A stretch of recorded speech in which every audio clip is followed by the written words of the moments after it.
आज का हमारा टॉपिक है एक्टिव एंड पैसिव वॉइस। इसके समझने के लिए टेंसेस का ज्ञान होना आवश्यक है। टेंसेस पर मेरे वीडियोस यदि आपने पहले नहीं देखे हैं तो उसका लिंक मैं ऊपर आई बॉक्स में दे दूंगी। एक्टिव एंड पैसिव वॉइस, अंग्रेजी व्याकरण में एक ही वाक्य के दो प्रकार होते हैं। दो प्रकार से उनको लिखा जा सकता है ना। एक्टिव वॉइस जो कर्तृवाच्य, इसमें सब्जेक्ट यानी कर्ता प्रधान होता है और वर्ब कर्ता के पुरुष व वचन के अनुसार आती है। एक्टिव वॉइस में कर्ता को सर्वप्रथम लिखा जाता है, जैसे Mohan killed a snake.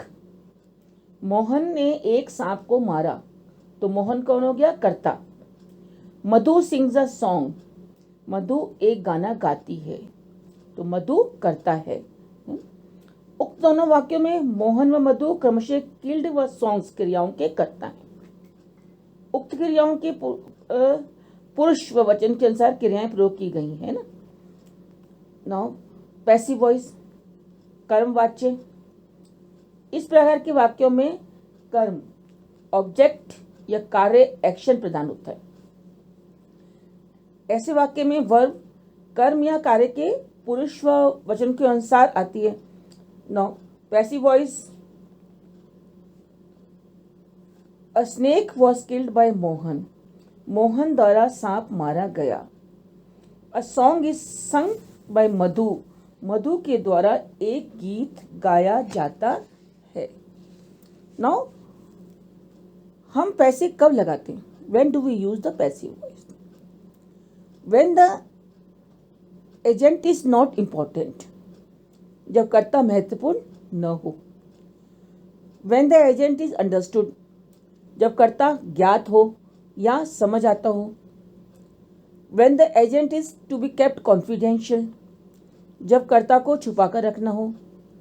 When the subject is they, जब कर्ता दे हो या वन हो, है ना, या पीपल हो। When the writing is impersonal, like scientific और प्रोसेस राइटिंग, है ना, जब कुछ व्यक्तिगत न हो, विज्ञान आदि से संबंधित हो, तब। When the speaker wishes to remain neutral, जब बोलने वाला निष्पक्ष रहना चाहता हो, तब। अब हम देखते हैं transformation of active voice into passive voice. First is object becomes subject, है ना। ऑब्जेक्ट जो है वो सब्जेक्ट बन जाता है। एक्टिव से पैसिव बनाते समय ऑब्जेक्ट को सब्जेक्ट तथा सब्जेक्ट को ऑब्जेक्ट के स्थान पर रख देते हैं। जैसे राधा कुक्ड फूड, तो food was cooked by Radha. दूसरा, subject becomes object, subject is shifted as object by plus agent, है ना। That boy broke the window. Now see in this, the window was broken by that boy. That boy agent है ना। Now यदि active voice के subject या object pronounce हैं, है ना, तो इनकी फॉर्म में परिवर्तन कैसे होता है? मतलब इफ सब्जेक्ट और object in active voice are pronouns, then the form change, like subject I changes into object me, है ना। we सब्जेक्ट है तो ऑब्जेक्ट बन में वो हो जाएगा us। you सब्जेक्ट है तो ऑब्जेक्ट भी you ही रहता है। अगर सब्जेक्ट ही है तो वो ऑब्जेक्ट him बन जाएगा। अगर सब्जेक्ट she है तो वो ऑब्जेक्ट her बन जाएगा। अगर सब्जेक्ट it है तो ऑब्जेक्ट भी इट ही रहता है। अगर सब्जेक्ट दे है तो ऑब्जेक्ट देम बन जाता है ना। जैसे आई कॉल्ड हिम, तो ही वॉज कॉल्ड बाय मी। आई मी बन गया और हिम को जो है वो सब्जेक्ट बनने पर ई बन गया।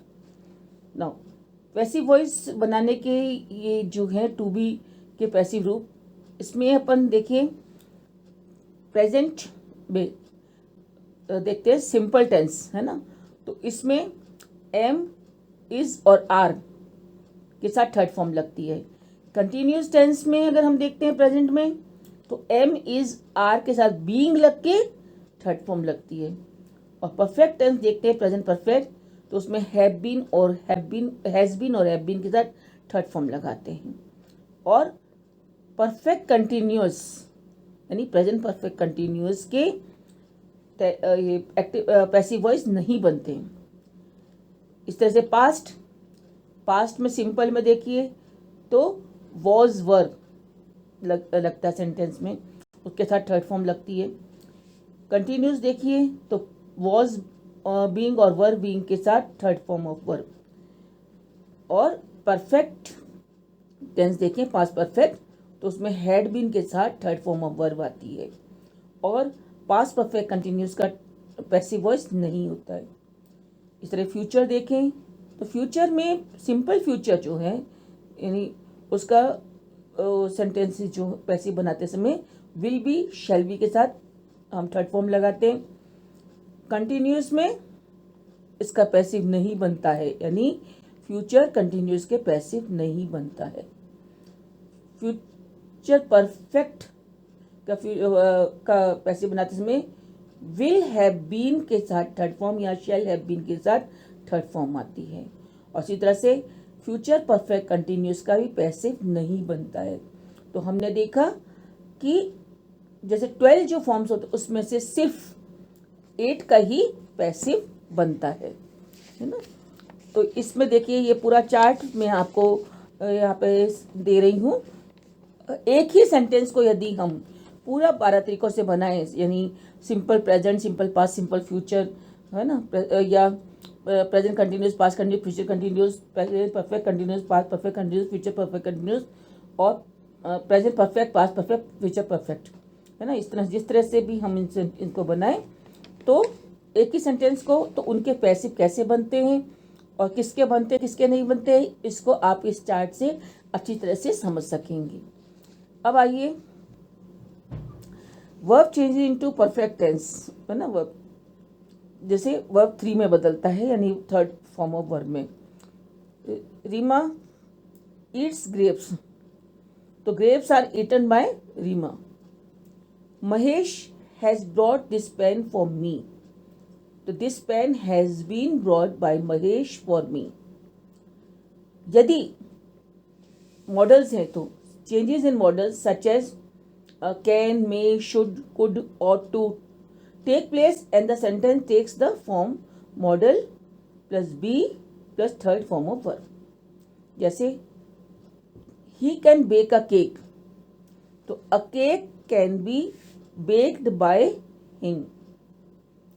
यदि मॉडल जैसे can, may, should, could, ought to आदि होते तो सेंटेंस का स्वरूप कैसा होता है, देखिए modal plus be plus verb की थर्ड फॉर्म, ठीक है ना। और जैसे मैंने सेंटेंस बताया he can bake a cake, तो ही सब्जेक्ट है और केक क्या हो गया, ऑब्जेक्ट। तो सब्जेक्ट ऑब्जेक्ट बनता है और ऑब्जेक्ट सब्जेक्ट, तो हम क्या करेंगे, अ केक, अब कैन है तो प्लस उसके बाद क्या लगेगा, बी, कैन बी, और third form of verb bake का baked by him. Now a verb is followed by a preposition in the active voice.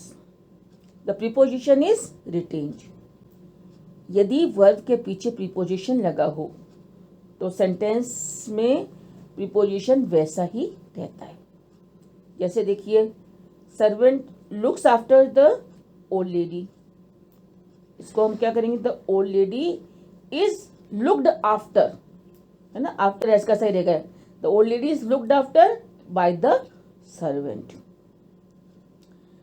अब आता है देखिए, और ये an interrogative sentence will retain its interrogative form।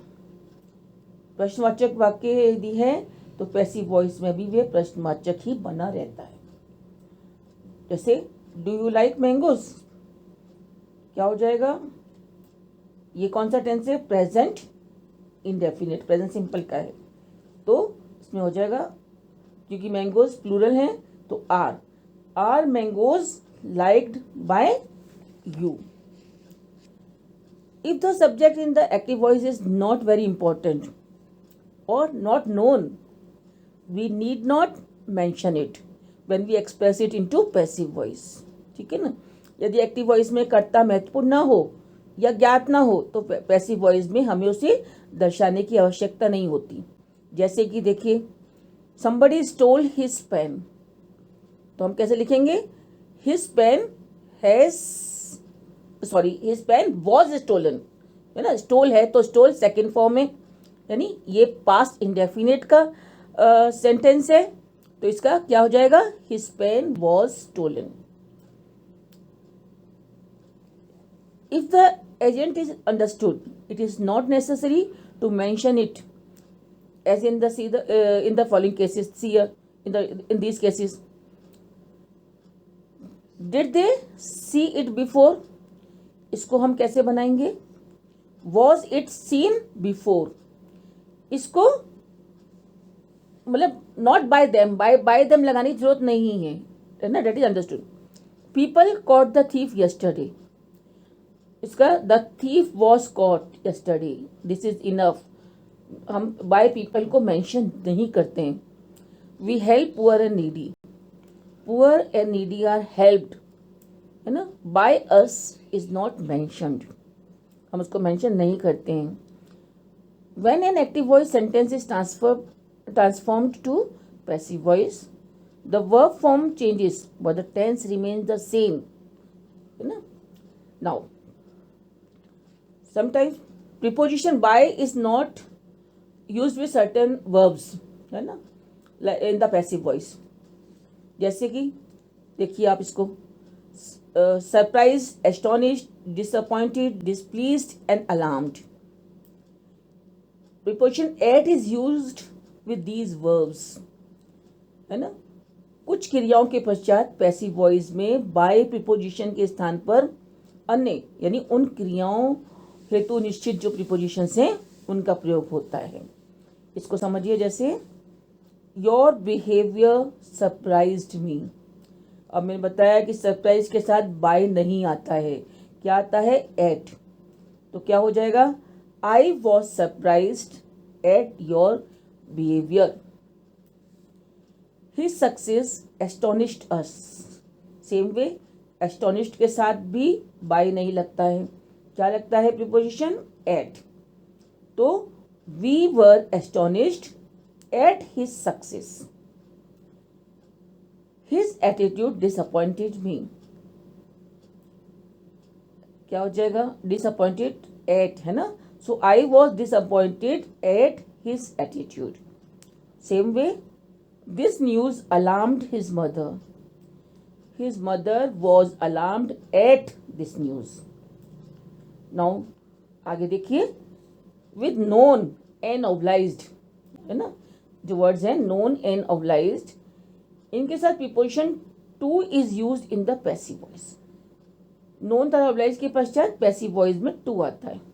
जैसे कि सेंटेंसेस देखिए, एवरीबडी नोज गांधी जी, तो Gandhi ji is known to everybody, है ना. बाय नहीं आएगा, Gandhi ji is known to everybody. देखिए, ही विल ऑब्लाइज मी, तो I shall be obliged by him नहीं होगा कभी भी, प्लीज ध्यान दें. I shall be obliged to him. इस तरह से प्लीज, सेटिस्फाइड, डिसअपॉइंटेड, है ना, इन द पैसिव वॉइस, इनके साथ हमेशा विद इज यूज्ड आफ्टर, ना, after. With is used after please, satisfied, disappointed in the passive voice. ठीक है. प्लीज, सेटिस्फाइड, डिसअपॉइंटेड के पश्चात पैसिव वॉइस में विद का प्रयोग होता है. जैसे माई बिहेवियर प्लीज्ड हिम, तो he was pleased with my behaviour. Your work satisfies the teacher. The teacher मैंने कहा है, तो teacher is satisfied with your work. His condition disappointed me. I was disappointed with his condition. फिर देखिए, in is used with the verb interested in the passive, यानी interested के पश्चात, verb interested के पश्चात पैसिव वॉइस में इन का प्रयोग होता है। जैसे दिस बुक इंटरेस्ट्स मी, तो I am interested in this book होगा। ठीक है, now see change of interrogative sentences into passive. Interrogative sentences remain interrogative in passive sentence. If sentence begins with auxiliary verb, is, am, are, was, were, do, does, did, then auxiliary verb is used according to the tense and person and number of the object of the sentence. यदि वाक्य के प्रारंभ में प्रश्नवाचक सर्वनाम नहीं हो, अर्थात केवल auxiliary verb is, am, are, was, were, do, does, did आदि हों, तो पैसिव वॉइस में ऑक्सिलरी वर्ब को वाक्य के टेंस और ऑब्जेक्ट के पर्सन और नंबर के अनुसार बदलकर प्रयोग करते हैं, है ना। तो जैसे did he write a letter, object क्या है, लेटर, अ लेटर। ठीक है, तो अ लेटर एक हुआ, इसलिए क्या लगाएंगे, वॉज, और was a letter written by him. Are you eating biscuits, इसको मैं बिस्किट कर देती हूँ तो आपको समझने में आसानी होगी। आर यू ईटिंग बिस्किट करते हैं हम। अब बिस्किट क्या हुआ, एक वचन, तो हम इसको जब बदलेंगे, पैसिव बनाएंगे, तो हम इज बिस्किट कर देंगे, है ना। और अगर बिस्किट्स ही रखती तो क्या लगाती, आर बिस्किट्स, लेकिन हमने यहाँ पे बिस्किट करा है, तो is biscuit being eaten by you. Do you like your friends, है ना, तो are your friends liked by you. Have you done your homework, homework singular है, has your homework been done by you. Now see ये, if question word is there in the beginning of the active voice sentence, then question word is retained in the beginning of the sentence, rest everything change, है ना, or will be the same like other sentence, है ना। ये यदि प्रश्नवाचक शब्द से active voice का वाक्य शुरू होता है, तो पैसिव वॉइस का वाक्य भी प्रश्नवाचक शब्द से ही शुरू होता है। शेष सब कुछ अन्य वाक्य के मतलब अनुसार ही बदलते हैं। देखिए, when does he help me, अब मी है ना, किसको, मुझे, तो व्हेन एम आई, क्योंकि आई के लिए क्या आएगा, am, when am I helped by him. Now see this one, why did you write a letter, तो वाई का वाई रहेगा, क्वेश्चन वर्ड सेम है शुरू में। ठीक है, और ऑब्जेक्ट क्या है, अ लेटर, तो अ लेटर इसलिए was, why was a letter written by you. How is Ram preparing, sorry how is Rama कर देते हैं, Rama preparing food. How is food being prepared by Rama. Where have you kept my mobile, अब my mobile है ना singular, तो where has the mobile been kept by you, been, है ना। Now see, if sentence in active voice begins with who, then while making passive, who is replaced with by whom, or keeping who in the beginning, by is put in the last. Then sentence is changed into passive and first helping verb is kept before the subject. यदि active voice का वाक्य who से शुरू होता है तो passive बनाते समय उसे बाय हुम से बदल देते हैं, या फिर हु से वाक्य को शुरू करके बाय को वाक्य के अंत में ले जाते हैं, तथा शेष वाक्य को पैसिव में बदलकर जो पहली हेल्पिंग वर्ब होती है उसको सब्जेक्ट के आगे रख देते हैं। जैसे हु कॉल्ड राम, है ना, इसको हम देखिए दो तरह से बना सकते हैं। By whom was Ram called, और who was Ram called by. ठीक है, नाउ सी, जैसे हु एट पुडिंग, इसको देखिए अब, bye whom was pudding eaten, या फिर हम इसको ऐसे बना सकते हैं, और who was the pudding eaten by, है ना। अगर whom से बना है तो whom did you like, तो who was liked by you. Now see, to change imperative sentences into passive, है ना, let is used in the beginning of the sentence, then object plus be plus past participle यानी third form of verb. जिन वाक्यों में order या command का भाव प्रकट होता है उन्हें पैसिव वॉइस में बदलने के लिए वाक्य में अपनी ओर से हम लेट का प्रयोग करते हैं तथा उसे वाक्य के प्रारंभ में रखते हैं और उसके बाद ऑब्जेक्ट रखा जाता है, उसके पश्चात बी, फिर प्लस पास्ट पार्टिसिपल अर्थात क्रिया की थर्ड फॉर्म का प्रयोग करते हैं. जैसे देखिए, पोस्ट दिस लेटर, है ना, क्या है ये, ऑर्डर है, तो let this letter be posted. Let को हमने शुरू में रखा, दिस लेटर ऑब्जेक्ट को लाए फिर हम, और बी लगा के और third form of. Give him a book, let him be given a book, है ना. लेट को शुरू में रखा क्योंकि ये एक कमांड ये की है तो इसलिए, और लेट फिर किसको देना, him be given a book, है ना. अब देखिए, if imperative sentence is negative then, यदि इंपरेटिव सेंटेंस नकारात्मक हो तो इसको भी देखिए आप.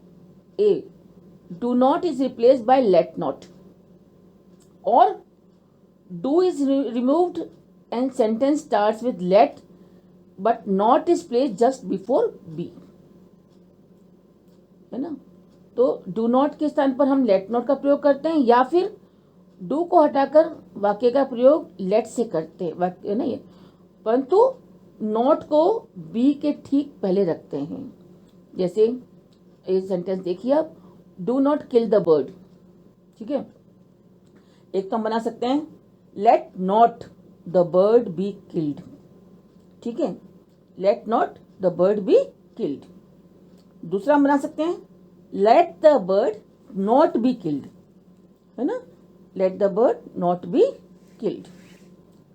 Now, if imperative sentence is an advice or request, ठीक है, then please or kindly is replaced by you are requested to, or you are advised to, or you are ordered to, while making passive, and rest of the sentence remains the same. यदि imperative sentence advice हो, सलाह या request होती है तो please या kindly के स्थान पर यू आर रिक्वेस्टेड टू, और यू आर एडवाइज टू, और यू आर ऑर्डर्ड टू, है ना. हम रखते को बनाते हैं पैसे बनाते समय, और शेष वाक्य ज्यों का त्यों रखते हैं. जैसे प्लीज टेक योर सीट, तो you are requested to take your seat. Avoid bad company, इसमें क्या है, इसमें एडवाइस है, यू अवॉइड बैड कंपनी, तो you are advise to avoid bad company. Please और kindly is removed and sentence is written by should be and third form verb. देखिए जैसे और भी एक तरीका है, जैसे प्लीज हेल्प द पुअर, तो हम ऐसे भी लिख सकते हैं the poor should be helped. फिर एक और देखिए, if imperative sentence starts with let, then indirect object is made object of preposition by direct object is used after let.